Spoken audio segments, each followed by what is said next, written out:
Let's break down this high-yield MCAT problem in 60 seconds. Electrochemistry is one of the most highly tested concepts on the Gen Chem portion of the MCAT, and it's essential you know how to solve problems that deal with reduction potentials for a given reaction. Reduction potential, which you'll see written as E red, will tell you how much a species wants to be reduced in a given electrochemical reaction. You can use the mnemonic oil rig to remember that oxidation is losing electrons and reduction is gaining electrons. The high yield concept you need to know for the MCAT is how to use reduction potential values to calculate E cell, or the overall cell potential for a given reaction. To calculate E cell for a given reaction, you can use the formula E cell equals the reduction potential of the cathode minus the reduction potential of the anode. You can use the mnemonic red cat and anox to remember that the cathode is where reduction occurs and the anode is where oxidation occurs. If we look at our electrochemical reaction, we can see that copper went from having a +2 charge to having no charge on the product side of the reaction.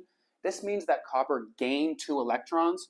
And remember that when you gain electrons, you are being reduced. This would mean that copper is the cathode reaction for our electrochemical reaction. Using the reduction potential data given to us, we can see that the reduction potential of copper, which we said was our cathode reaction above, has a voltage of 0.34, which we can plug in to our E cell formula to calculate the E cell for our given reaction. Given that copper is our cathode reaction, that only leaves us with zinc as our anode reaction, and if we use the reduction potential data given to us, we can plug in negative 0.76 for the reduction potential of our anode, and we can solve for E cell. To calculate E cell, all we have to do is take our 0.34 for the cathode reaction and subtract negative 0.76 from our anode reaction.